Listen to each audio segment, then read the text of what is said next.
Começa mais um programa Pode Paz. Sejam muito bem-vindos. Que Deus abençoe a sua vida. Estou aqui com ele, o homem de Deus, diácono José Henrique. Muito bem-vindo mais uma vez. Amém, pastor. Fica na paz, Deus abençoe. Que Deus abençoe também sua vida, você que está nos ouvindo agora, você que está assistindo agora, seja de casa, seja no trabalho, seja onde você estiver.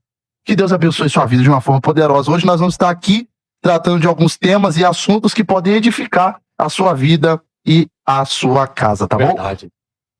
E a primeira pergunta que eu quero fazer aqui para o pastor é sobre justamente o âmbito de dentro de casa, o âmbito da família. Quais são os passos, ou quais são os passos que nós devemos ter para ter uma família abençoada, um lar estruturado? O que a gente pode deixar de fazer, o que nós podemos fazer, né? Como a gente pode estabelecer dentro de casa uma ligação com Deus para que o nosso lar seja abençoado? Uma pergunta muito boa. Existem 3 coisas que o cristão não deve fazer dentro de casa.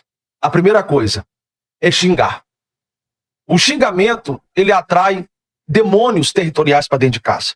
Segundo ponto, o cristão não deve amaldiçoar os filhos, principalmente chamando os filhos de vem cá, moleque, sai daqui, moleque. Porque moleque é um demônio que é da linha, né, do Exu Mirim, e ele tem por nome de moleque. Quando você chama o seu filho de moleque, você está amaldiçoando o seu filho. E o terceiro ponto que você não deve fazer dentro de casa é escutar músicas seculares. Porque você acaba atraindo energias negativas e você acaba abrindo portais dentro de casa.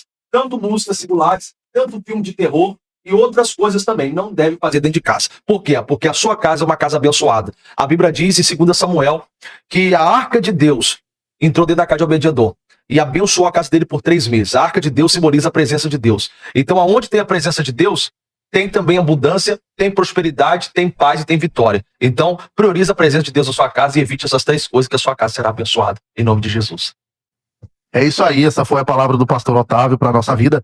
E se tratando justamente, pastor Otávio, dessa expressão que o senhor usou sobre chamar os filhos dentro de casa de moleque. Isso. Eu estava pesquisando aqui enquanto o senhor falava, e a palavra moleque, ela vem na verdade de Moloque, que significa rei, que uma tradução geral para a língua portuguesa, que de acordo com os relatos bíblicos, Moloque era um deus pagão, onde os seus seguidores sacrificavam os seus filhos no fogo, sacrificavam, eles tiravam a vida deles em sacrifício a esse deus. Então, ou seja, não é só uma palavra qualquer, ela tem um peso espiritual. Tem um peso. Ela tem um peso espiritual. Então, como a gente deve se portar como pai, como mãe, no tratamento dos nossos filhos dentro de casa? Porque hoje a gente vê muitas vezes um filho que não respeita o pai, que não respeita a mãe, e aí, às vezes, o pai perde a paciência, a mãe, e acaba falando uma palavra ali, talvez ele não imagina, mas que está trazendo um peso espiritual para essa criança, para esse jovem, esse adolescente, e às vezes você, pai, você, mãe, não percebe, mas muitas das vezes a palavra que sai da sua boca, você pode não sentir, seu filho pode não sentir, mas no mundo espiritual isso vai acompanhar ele, se essa palavra não for quebrada, se esse estigma que você colocou nele não for quebrado. Então, pastor, como a gente pode hoje aconselhar os pais a tratarem e a lidar com seus filhos dentro de casa, independente do comportamento, da fase que eles estiverem vivendo? Sim, uma pergunta muito boa. A Bíblia fala que a mulher sábia edifica sua casa e a tola com as suas próprias mãos a derruba. O que falta hoje é regras, horário para tudo. Hoje o que acontece dentro da casa, os pais ficam nervosos com os filhos porque os filhos hoje não querem mais compromisso de ajudar o pai e a mãe. A mãe lavar uma louça, arrumar uma casa, arrumar o banheiro, porque hoje as crianças e os jovens ficam agarrados muito ao telefone. E quando a mãe perde a cabeça, ela acaba perdendo a cabeça, a Bíblia fala, irai-vos, mas não pequeis. Acaba xingando, maltratando o filho. É verdade. E vai gerando o quê? É verdade. Vai gerando uma mágoa, uma tristeza que os filhos vão carregando e acaba que o lar fica dividido. É verdade. Porque falta essa comunicação e falta essa ajuda dentro das casas. E outra coisa, os pais hoje não oram mais com os filhos dentro de casa, principalmente na hora do almoço. Acabou aquela coisa de sentar todo mundo na mesa e orar, agradecer pela comida, orar quando levanta e orar para dormir. Os pais, um conselho que eu dou aqui agora, antes de você dormir, vai no quarto do seu filho, coloca as mãos sobre a cabeça dele, ora e abençoa ele e vai para o seu quarto e dorme. Porque a gente não sabe o peso e a batalha que nós possamos passar pela madrugada. Então, quando um pai ou a mãe coloca as mãos sobre o filho e ora por eles antes de dormir, é uma proteção muito forte no mundo espiritual e Satanás ele perde as forças e cai por terra. Esses dias, inclusive, no final do nosso culto lá na igreja, uma irmã me procurou para me orar pelo filho dela, porque esse filho não consegue dormir à noite. Olha só. Ele não consegue dormir à noite.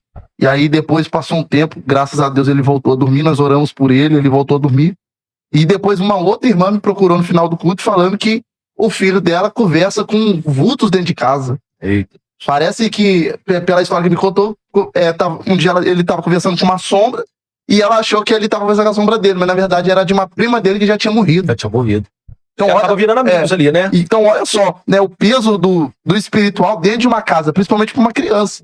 Que às vezes o adulto não percebe, o pai, a mãe não vê, mas a criança ela tem já essa sensibilidade mais apurada. Principalmente por ser criança, por ter um coração puro. Então o diabo ele tenta, né? O diabo ele tenta de todas as formas desvirtuar hoje a mente das nossas crianças, muito por causa também desse acesso quase que ilimitado à tecnologia. Então, qual é o conselho que o senhor, como pai, daria para os pais hoje, nesse programa de hoje, sobre o acesso dos filhos à internet, pastor? O conselho que eu dou, eu já tenho uma filha de 12 anos, né? Uma pré-adolescente, né? Eu posso dizer uma adolescente, eu passo isso na pele, passo isso dentro de casa. O ensinamento. Eu converso muito com ela que tem que ter horário para tudo, né? Por quê? Porque a internet, ela tira o tempo da criança para estudar, para ler Bíblia, orar e ainda ter comunhão dentro de casa, conversar com o pai, com a mãe, porque hoje os adolescentes ficam dentro do quarto preso, só mexendo no celular, jogando joguinhos. Então acabou, hoje em dia, essa comunicação dentro das casas. A gente tem que resgatar isso através de muita conversa, muita orientação e também muita oração. Porque quem está por trás disso tudo, a gente já sabe quem é. É o mundo espiritual, é o inferno. Então, hoje as crianças têm a visão aberta, como você disse, né? As crianças hoje elas têm uma visão mais aberta, mais ampla para o mundo espiritual e elas conseguem enxergar demônios, né? Às vezes o pai não enxerga, mas às vezes o filho enxerga. E um jovem que você tem dentro de casa que corta um pulso, né? Não é normal. Tem um demônio por trás atuando, porque existem demônios que se alimentam de sangue. Então esse sangue que está saindo do braço do seu filho e da sua filha, não procura apenas um psiquiatra, um psicólogo. Procura uma igreja séria, um pastor que trabalha com libertação, porque isso aí é espiritual e Deus vai te dar vitória.